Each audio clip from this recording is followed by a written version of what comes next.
is a whole nother set of behavior management, right? Once you start working with motorized equipment and that sort of thing. And it just changes with the environment and changes the education model and the audience. So depending really on what the audience is or the agency or partnerships we're in, we will tailor some of that training to them. We do a lot of what we call informal trainings, which are more skills-based type things. So fire building and shelter building and knot tying and just a variety of outdoor skills. We don't always provide that ourselves because we don't always have those experts on board because we're always transitioning with our AmeriCorps program. So we'll partner with a lot of people like, for instance, there's a guy, you probably know him, Joe Doucette from Elko that helped, took us and did a fly fishing clinic. So things like that, which again, giving people the skills in more of an informal setting. And then community type programs is where you'll see us out just promoting the message about safe and responsible recreation and the various forms to do it. We're just ultimately, we're trying to get people outside, but while they're out there, we're being safe and responsible. Who does this for us is our outdoor educators. So we have a sometimes very difficult, and I'm sure Julie can relate to this as well, but it's also can be pretty cool and pretty rewarding, is that our educators are mostly AmeriCorps National Service members. So they sign up for a term of service, which could be either a full year or it could be just a summer. And so typically that's a revolving door, right? So every year we're hiring new members. If we're lucky, we get return members that we don't have to train so much, but we're always training these people to in this outdoor education realm. It consists of things like the different lessons. We have like a template type thing. Most of our in-school lessons are pretty developed. We serve primarily K through 4. And again, that is mostly just because of capacity and our ability to bring on enough people. We would love to do middle school and junior high with our youth programs, but we just don't really have the capacity.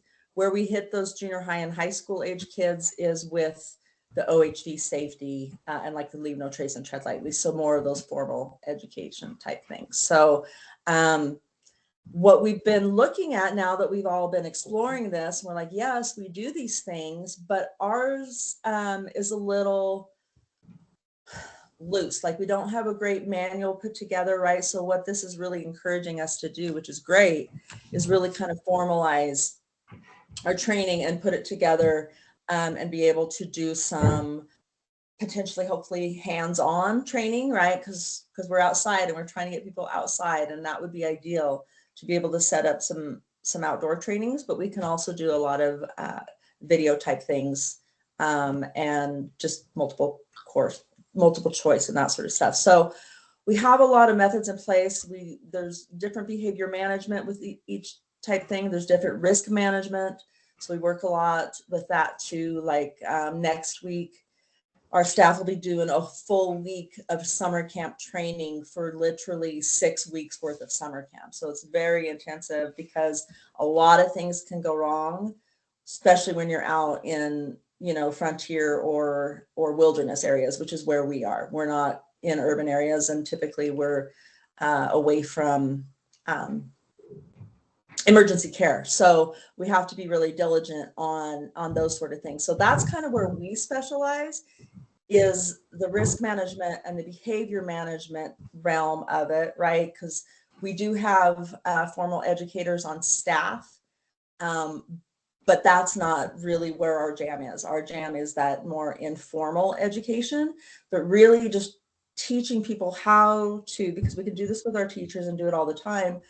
Not only are we going to the classrooms to provide these sort of programs, ideally the teachers are taking either what we brought, we're either piggybacking off something that we've already done, or they're going to take it and expand on it.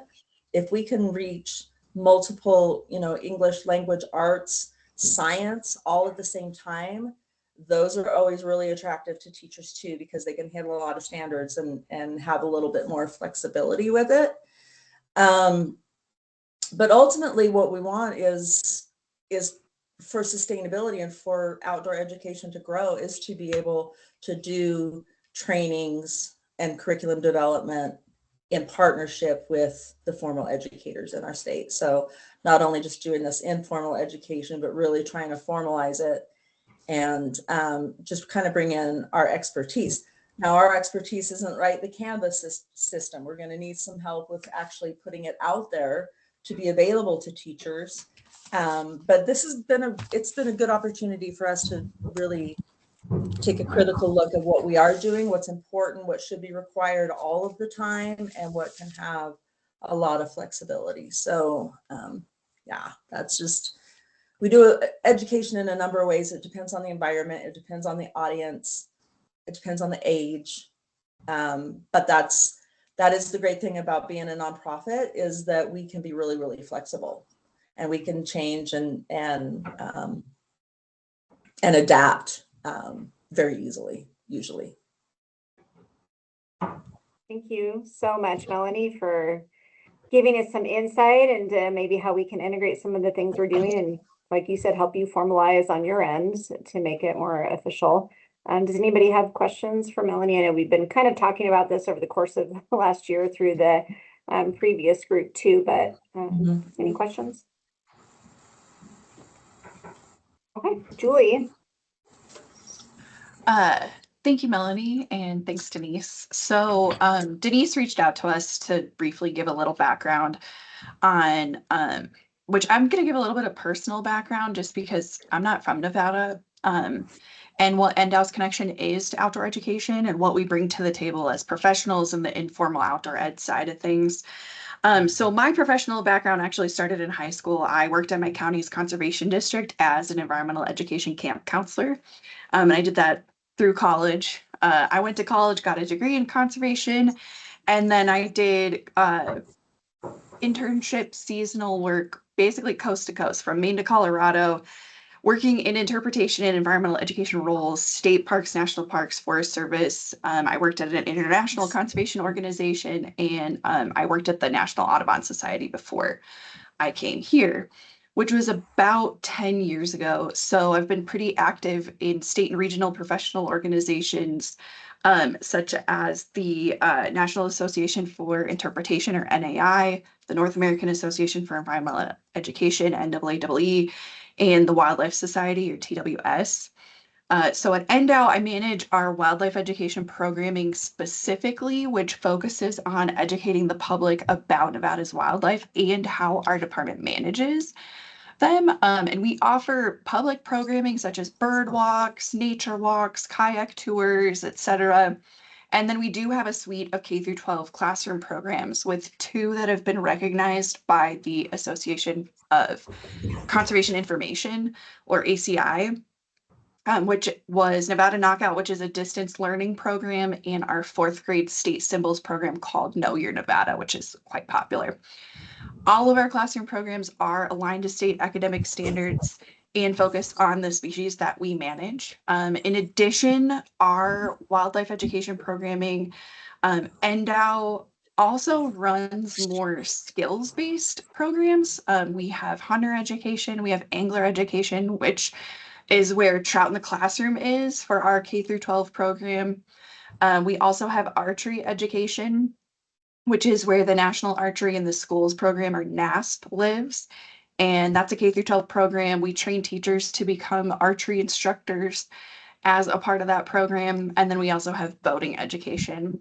And those are implemented by our education coordinators. We have program coordinators throughout the state within their area. So we have hunter education coordinators, we have archery education coordinators, we have wildlife education coordinators.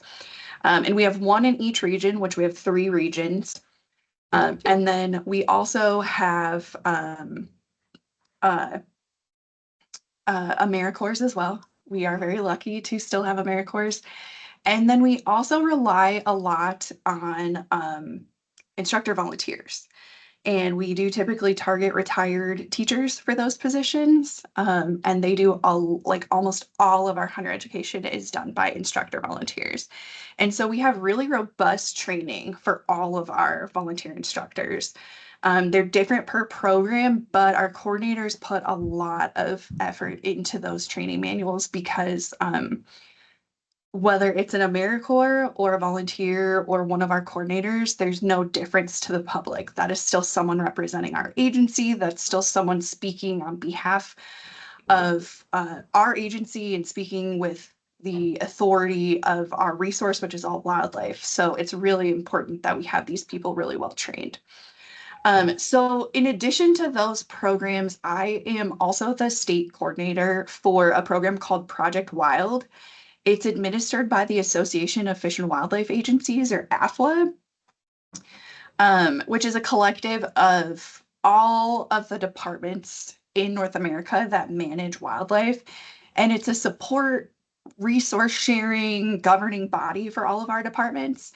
And Project Wild is a suite of curriculum guides, all focused on conservation education from the perspective of the North American model to manage wildlife. And the format for getting these guides into the hands of educators, which we do informal and formal educator trainings on these, is for them to attend an educator workshop. So we can provide the guides to teachers for free if they attend a 6 to 8 hour in-person training. It's usually less than that, but that's the minimum that they have to be. The trainings cover outdoor teaching concepts, contents of the guide, how to implement lessons into the classroom. And then it's also really collaborative. You know, it's usually seasoned educators that attend these workshops so they can look through the guide.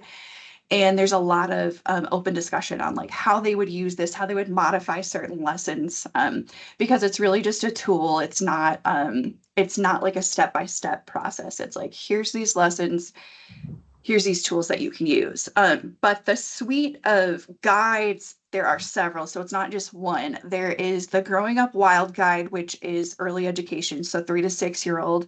And then there's the Project Wild Terrestrial Guide, which is probably the most well-known one. It has lessons like Oh Deer in it, which is one that people really know pretty well. And that is K through 12. And then there's also Project Wild Aquatic, which has a more water focus, also K through 12. And then Flying Wild, which is about birds. And I don't know what they're doing with that one. It's either being updated or changed right now. But they've also been developing online training modules available for the guides on specific topics. So there's one on bats, there's one on insects, and then they've grown to some more specific modules that are really topical. So there's one called Human Dimensions of Wildlife Conservation, Room to Roam, which is about habitat connectivity and biodiversity. And in the conservation world, connectivity is like a huge buzzword right now. And then Healthy Connections, which covers that intersection between wildlife health, environmental health, and human health, which also is like a really hot topic with One Health and everything like that. And then on that site, there's also a new resource, which I thought was really timely for us here specifically.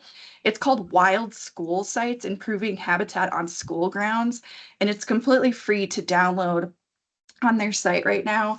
But there's a lot of resources available to take advantage of that we have connections to. And I think Denise just wanted to make sure that we're not reinventing the wheel or sleeping on some items we might already have access to. Yes. Thank you both. Does anybody have any questions for Julie? I do, Julie. What kind of participation do you usually get from your teachers on those workshops? Okay, is this a safe place? Because Yeah, It is a safe place. Yeah, I mean, remember, it's a public meeting. Yes. Well, the truth is that they always fill up. We end up with wait lists, and then we have Nice. empty seats the day of. Ah, And yeah, and it gets really frustrating because I really, really don't want to charge because it's mhm. really, really difficult for us to take money. It's like a logistics thing, but I think even if I made people pay a deposit, we would have better attendance. I think you're absolutely right. That's the biggest Yeah. reason we charge like for summer camps. Like no questions asked scholarships. It's easy to give the camp to a kid for free. That's not a big deal. It's mostly that ownership and having people show up if they have an investment in it, even if it is $20, $25. Yeah, Could and they go, but they're taking away materials too, right? They're taking away like Yeah. the Project Wild catalog and everything, right? The whole yeah, workbook. and my office is still all packed up, or I would pull one out for you. But you know, they're I was gonna huge. They're like say, 35 bucks a your pop. boxes are still there, Julie.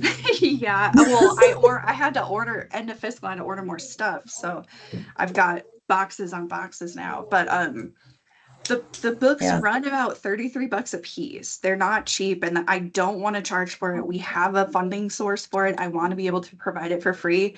And a lot of times, like, we put a lot of work into it. So there's some really cool lessons. Like there's one on bears, and we love covering that one. Sometimes we can get our bear biologists to come and talk so that teachers are getting like a bear biologist in front of them to answer their questions, and they'll bring the bear dogs. And that lesson specifically requires a lot of cutting stuff out. And I'll make little kits for each teacher so that they don't have to do that. They can implement that lesson at a much like lower input of effort on their part. And so there's a lot of effort that goes into these trainings because we really feel passionately about what is being shared. So it gets really discouraging. Our informal educators are really good at showing up, but usually they're not there voluntarily. So Mhm. We've had the same situation, right? Like you're like, this is a great workshop. You're going to get so yeah. much out of it. Just come give us a chance.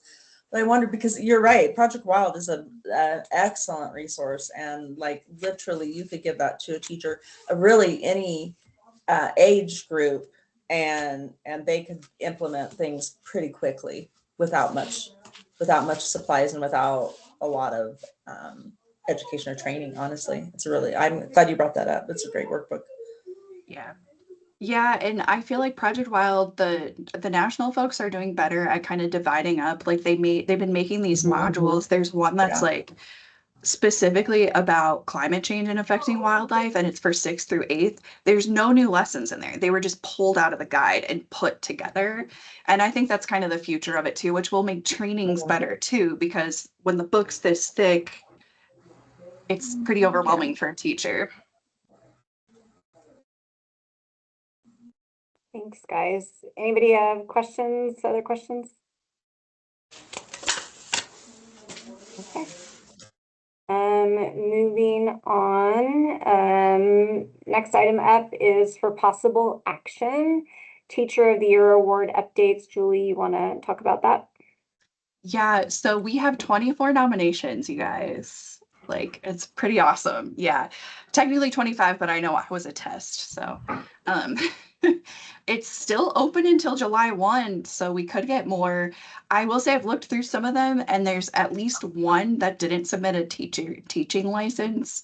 And so I think that's got to be an automatic disqualification moving forward.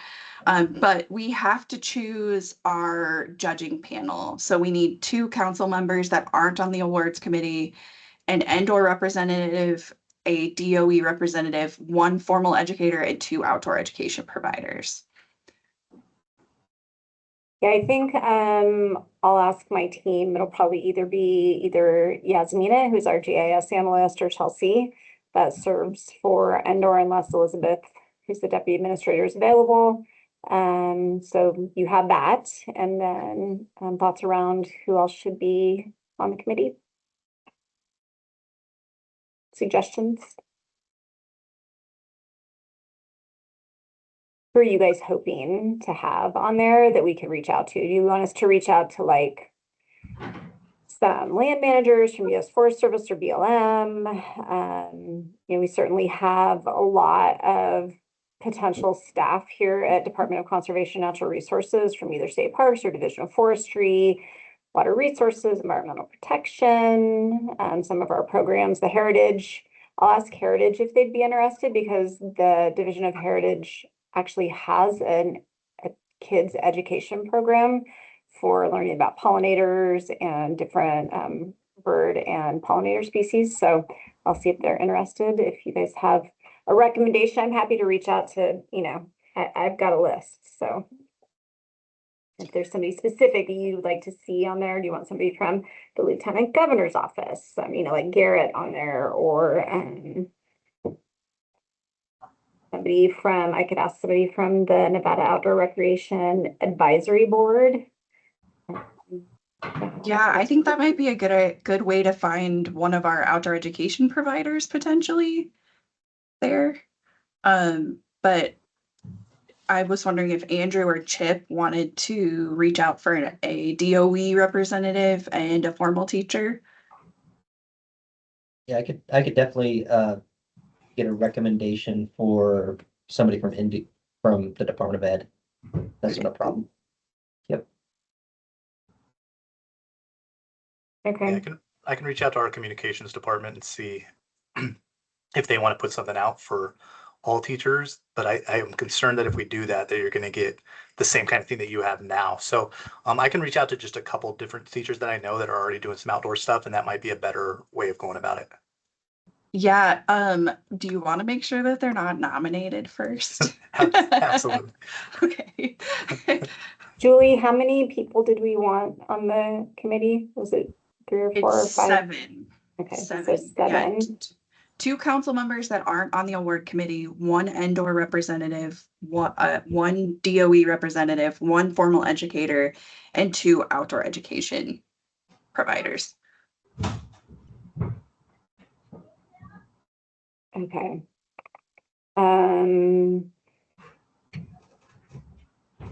Melanie, yes, I was going to ask you. You must know someone. Oh, You're muted. Yeah, I'm on the award committee, so I'm not going to be able to, but somebody from my team, yes, I think my director of programming or my training director, who are both also have formal educator backgrounds too. They're certified teachers too, as well as outdoor educators. So I think one of them, I bet I could get. Yeah, I was thinking of someone from Get Outdoors Nevada down south, like Teresa or someone, which I can reach out to. Okay. Yeah, let me know if you don't get a hold of anybody. I will be down there. I'll be meeting with, I think, one of the folks from Get Outdoors Nevada next week, but also the Rost folks for the trails group down there. And I'm also meeting with somebody who was on a call that we had with state parks for our outreach for like underserved communities for outdoor education and recreation. And she has a robotics school that she runs. She's like the principal of it, but it's like STEM-based learning, but also like, technology. And I could ask her, she's going to be at our Stronger Together event next week. So any other thoughts? That sounds So great. I can ask somebody from the advisory board. So for everyone's reference here, who is not familiar with Endor's advisory board, the advisory board on outdoor recreation consists of governor appointed positions. We have 12 board members, and we have somebody from the Nature Conservancy. We have somebody that is an educator. We have somebody that represents philanthropy, but then we also have all the state and federal positions. So I'm happy to reach out to somebody. I'm thinking of Chad Taylor, but I don't know if he's too busy. Bobby Jones is also on our advisory board. So I don't think Bobby doesn't meet any of this criteria though. Unfortunately. He's kind of an outdoor educator, but I can reach out to somebody. I can reach out to the Nature Conservancy. Anybody that meets the criteria. Yeah. And then we need 2 council members that aren't on the committee. And I know me, Joe, and Melanie are on the committee. I'm wondering, so this is going to be my last year in my role, and the NAS group has nominated Tate Ells from Eureka to take my spot. He wanted me to apologize that he couldn't be here today, but I'm sure he'd be willing to serve on, as he's not been on the award committee and will be new to the larger committee, and would probably be a good choice. And he'd probably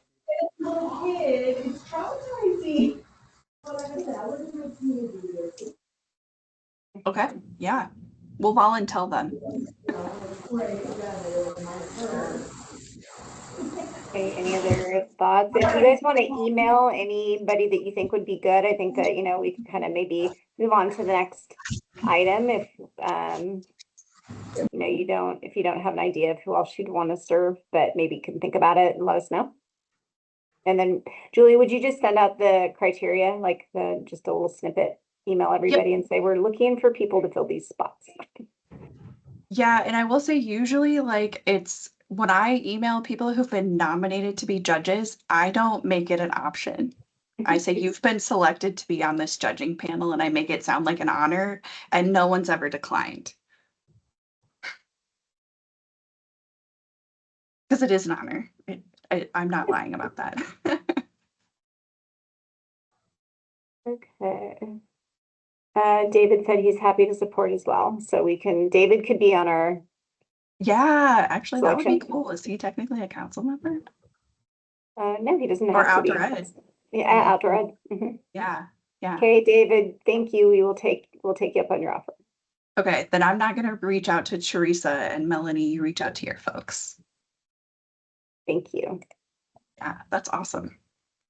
And just for reference, so you guys know, we gave David from Children in Nature Everywhere the ability to participate in our meetings because we had a lot of questions for him last time that he wasn't able to answer until public comment. So he's not a board member or a council member, but he has the ability to participate in conversation and answer questions for us because we rely on him for some information.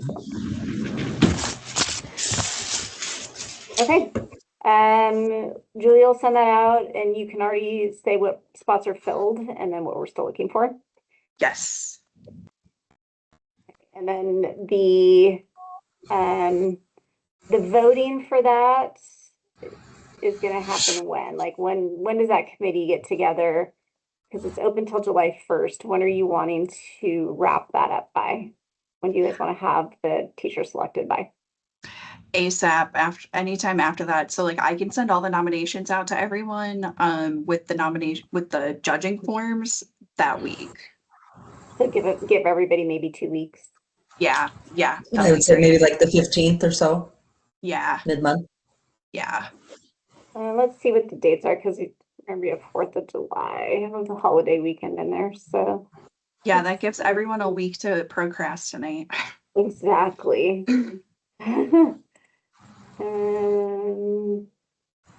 So maybe do the 17th because that's Friday. And then that's like, that would be 2 full weeks plus probably a day or 2 extra without the holiday. Okay, so let's say July 17th is when we need a decision, right? From the committee. Okay. Yeah.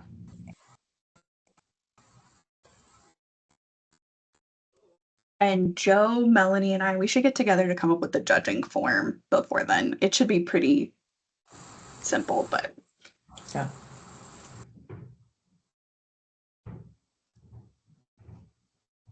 all right. Taking notes. Okay. Next item number 7 for possible action updates from subcommittees. So training committee. Does anybody have any updates for us? Okay, no updates. Outdoor school designation committee. Updates. You guys are on fire. Okay. No updates. And Sorry, tech we assistance. yeah. Hey, We don't wait, have you're any- like you're busy? Well, we haven't met, so yeah, maybe next time we meet, we'll have an update. Maybe it would be helpful, Julie, if you set a deadline for everybody to just have a meeting and just to come up with some updates. It doesn't have to be a long meeting. Maybe you guys meet for like half hour or send out an email before to kind of discuss what topics you'd like to address and then just kind of wrap up a 30-minute meeting or so to report on. Does that work? And Denise for training, you're talking about the courses, right? Like the teacher training courses? Okay, yeah, so Melanie kind of already touched on that earlier. And so, yeah, we met with Melanie, Chip and I met with Melanie and Jesse. And they're putting a proposal together to start some work on the course. So that's really the only update we have for that. Chip, Melanie, if you want to add anything, feel free. Nope, like I said, Jesse's putting together a more formal proposal and using a template that Andrew provided. Okay. And she has that, like we're gonna get that in next month. Great. So we're hopefully have something ready to go by the beginning of next school year. And then tech assistance, any updates from there? Okay. All right. We didn't meet. Okay. For possible action, NAAEE discussions and long-term planning for the council. Was I supposed to talk about that? The NAA stuff, at least, I have a start on the goals, Denise, but we can talk about that next. So You can talk about that. So I will tell you that we've only had kind of an informal conversation, Elizabeth and I, the deputy administrator for Endor, and I had an informal conversation with NAAE about what they do. They help create curriculum for exactly what we're doing. And the training modules and like, it sounds really great. They help to create for each state that wants to participate, the things like what we're wanting to accomplish. I sat in on one of their meetings. I didn't talk to anybody. I just listened about what other states were doing. They had a lot of new states, I think like 4 or 5 new states who really didn't have anything to share, but we're also just kind of learning about the processes that they do and the training and guidance that they provide. They are offering their services. I think we should take them up on it. Not sure if there's a cost to participate. I didn't hear that there is one. Maybe when David speaks, he can probably talk to that if he knows more about them than I do. But we just had one really like 15-20 minute informal discussion with them that kind of gave us an outline of what they do. I'll see if I can get the website to share with you guys in the chat. But it sounded really good, and I thought that it would be beneficial for us to utilize their services. Let me see if I can get this for you. So that's the North American Association for Environmental Education. I'll drop that in the chat, and you guys can do a little research on that if you would like.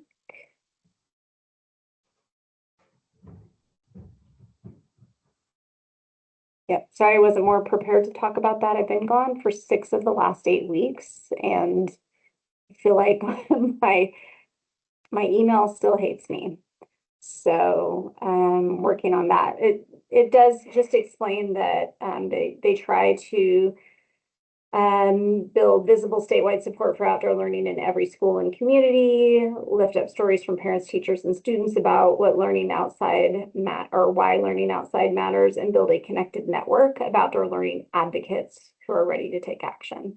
So that gives you kind of a breakdown, but they strive to create curriculum and help give guidance for whatever kind of education we want for Nevada kids outside. That's basically it. Okay, any questions? I probably can't answer them, but you can certainly ask. Okay, David just said, David, why don't you go ahead and you're up next. So we'll just go right into David because he knows about this from Nature Everywhere. David Beard, we appreciate you and all of your knowledge in Kendall's absence. So please take it away. Sure. Hi, everyone. David with Children in Nature Network. Sorry to be off camera. I'm having a computer issue. Yeah, and I think you described it well. I mean, they're just really about school-based instruction. Really, is their main purpose. And I partner with them quite a bit on advocacy-related issues. So if you do run into any issues or want me to dig around through a back channel, just let me know. I'm happy to do that. And I don't know that I have a lot of other updates other than, when you all begin your outdoor designation work, we'll really be looking at that. And I know it's not a part of the committee, but I always bring up the outdoor education for credit work because it's just so cool and innovative and something I think we really want the rest of the country to see, even though it's very nascent. And I know it hasn't even, I think maybe you said there was one student that's chosen it so far, but I just think it's such a great way to kind of think about environmental learning. And other than that, I don't know that I have any other updates, other than to just note that next year we'll have our conference in Jacksonville, Florida, next May. So you'll start seeing some things about that later in the summer, and could be a great time to bring folks together.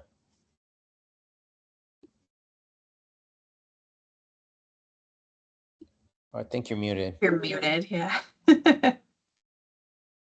I was typing. Didn't want you guys to hear all the clicking. Thank you for explaining that about the NAAEE. I think that if you could give maybe some context, because I'm still a little bit confused about what the Teacher of the Year award provides. We are giving them a conference to go to if they want a non-monetary reward. Is this correct? And is that a Correct. conference that they could go to would be From Nature Everywhere? That could be one of them. NAAEE has a conference as well, and there could be something more local, but that is a part of the grant. Would fund the I believe it's also travel, if I'm remembering right, but for sure the conference fees for them to attend. Okay. I think we gave some confines. I mean, it doesn't need to be related to outdoor learning and Yeah, access.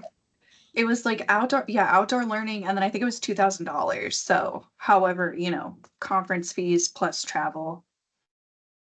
Yeah, it might be 2,500. I'm not sure. Yeah, in that price range. So I think it's travel, accommodations, and then the conference. So, okay, cool. Anybody have questions for David and his wealth of knowledge? No? Okay.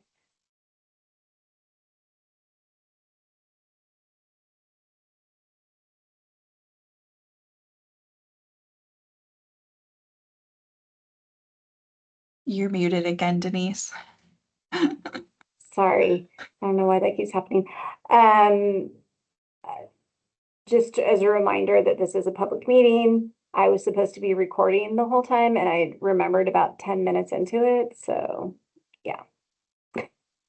So it's being recorded, but people will have to refer to the minutes for roll call basically. So we have public comment, limited to 3 minutes per person. Do we have any public comment? Seeing none. Next meeting, what are you guys thinking?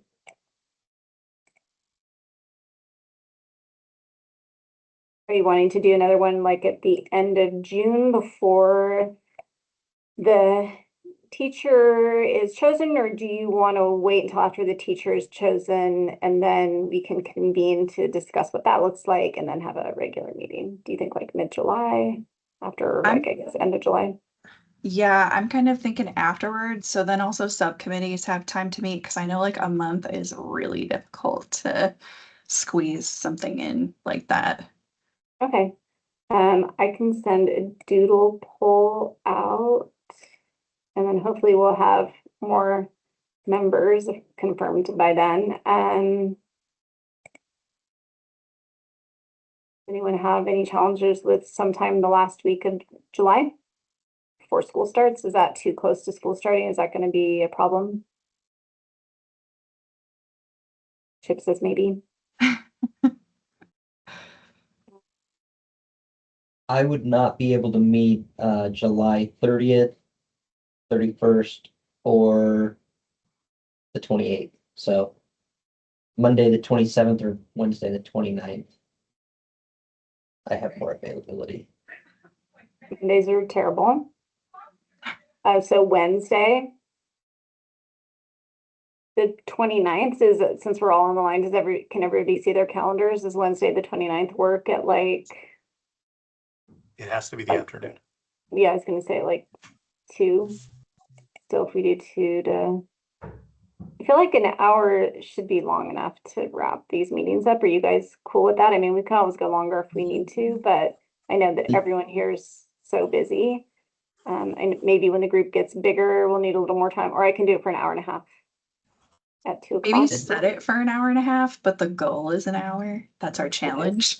Always, yeah. So as of right now, 2 o'clock is the only time that I cannot meet on Wednesday. How From 2 about to 3 1, is the only okay. time that I'm booked. 2 to 3 is the only time you're booked? Yeah, on that Wednesday. Okay. Sorry. Is 12:30 to 2 okay? Or is that hard for you, Yeah. Chip? That's fine for me. I'm at a conference until noon. So I mean, I can just get on my laptop and do it over there. So like, I'll be at a school, so it's not like the end of the world. So you have like 5 seconds to eat a lunch? I can eat after. Okay. If we're so keeping it to everyone- an hour. So Wednesday, July 29th at 12:30. Okay, I'll send that invite. And then that'll give you guys time to meet subcommittee wise and then come up with any thoughts around finalizing the educator of the year, the teacher of the year, and then we'll get the results for that. Will those go out ahead of time, Julie, don't you think? So that everyone can kind of digest that and okay. Yeah. Yeah. Okay. I think that's it. I'm getting back to my agenda. I only have 30 screens open right now, so stand by. Okay, that's it. So I need a motion to adjourn. I'll I'll make a make the motion to motion, Chip. adjourn. Okay, Chip and Andrew, okay. All right, meeting is adjourned at 2:50. Whew, you guys are good. Everybody We did it. Thank you. Bye. Bye, everybody. Have a great day.